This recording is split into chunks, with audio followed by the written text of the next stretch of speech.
Hello dwellers and non-dwellers alike, welcome to this video. Now a couple of days ago, a certain video game seemed to sneak out of its bedroom to hang out with its older brothers and sisters. It tried having fun, but wasn't mature enough to really understand what was going on. And that game was Five Nights at Freddy's World. Now before we start, know that I am not hating on Five Nights at Freddy's as a franchise. Heck, I have two Five Nights at Freddy's Minecraft roleplay series on my channel. I'm also not really going to be criticizing the game from a story point of view because I'm pretty sure this game has to be some sort of self-parody. I mean, it can't not be, right? Right? But self-parody or not, Five Nights at Freddy's World, or FNAF World, because I am not going to say that name every time I talk about this game, suffers from some pretty severe problems in game design, something a game trying to be an RPG shouldn't have. First, let's go over what an RPG is. The term RPG stands for role-playing game. I'm sure you've played a few RPGs sometime in your life.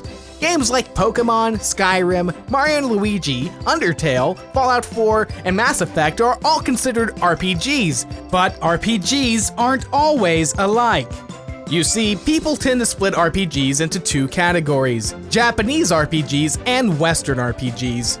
There are some pretty vast differences between the two, but for the sake of the length of this video, I'm just going to go down to the nitty-gritty.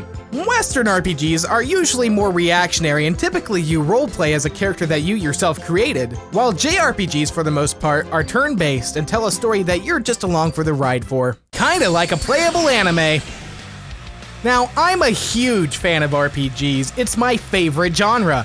Persona, Witcher, Final Fantasy, Elder Scrolls, Lunar, Legends of Heroes, Tales, Suikoden. I have played a lot of RPGs, so it was very easy for me to tell which branch of the RPG tree FNAF World fell off of, and that would be JRPGs.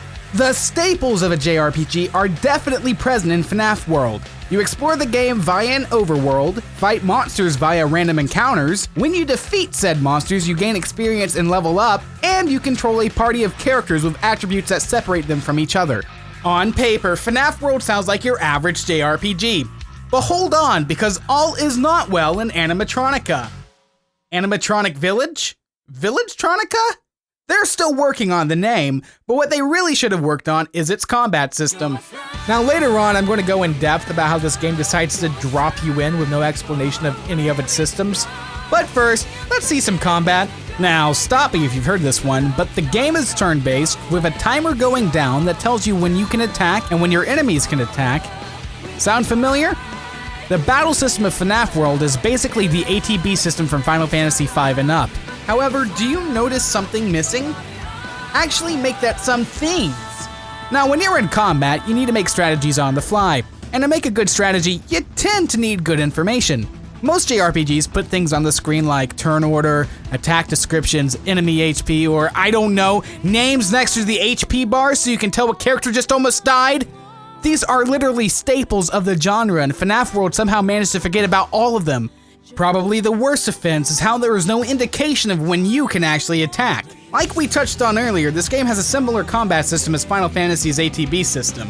Now, for instance, in Final Fantasy VII, you can tell exactly when you're able to attack due to there being a bar that slowly fills up as you play. With that bar, you're able to strategize and defend yourself against your enemies. It'd also be really nice to figure out what the heck your attacks are supposed to do before you use them. From what I had to learn myself, attacks in this game are color-coded. Red seems to damage all enemies, orange is a single attack, purple inflicts debuffs, white buffs, and pink is delegated to healing moves. That's all well and good, except there's no way to know this without throwing attacks at the wall and seeing which sticks. The fact that you get no insight into how the game plays is really its biggest flaw. Most of these features could easily be learned by the player if the game would just actually open up and tell them about it. Heck, there's countless loading screens between the menus and gameplay that just have a render of a character with a blurb under it. Wouldn't it be nice if the blurb actually said something, I don't know, useful? There were just so many bad design choices that were put towards this game that you can definitely tell that the game is not a finished product.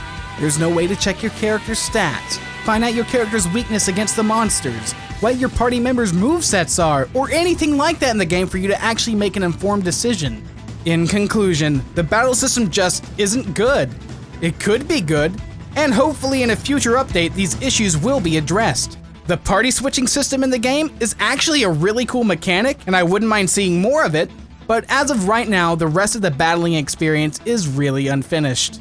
Now, actually, while I was working on this video, Scott Cawthon released a post on the Steam forum stating that he had rushed the game, he wasn't really pleased with how it had actually came out, and he was just excited to get it out there. And I can understand that, and I had to applaud him for at least admitting what he's done wrong. But my points still do stand. To make this game a good RPG, you have to follow some conventions that are staples.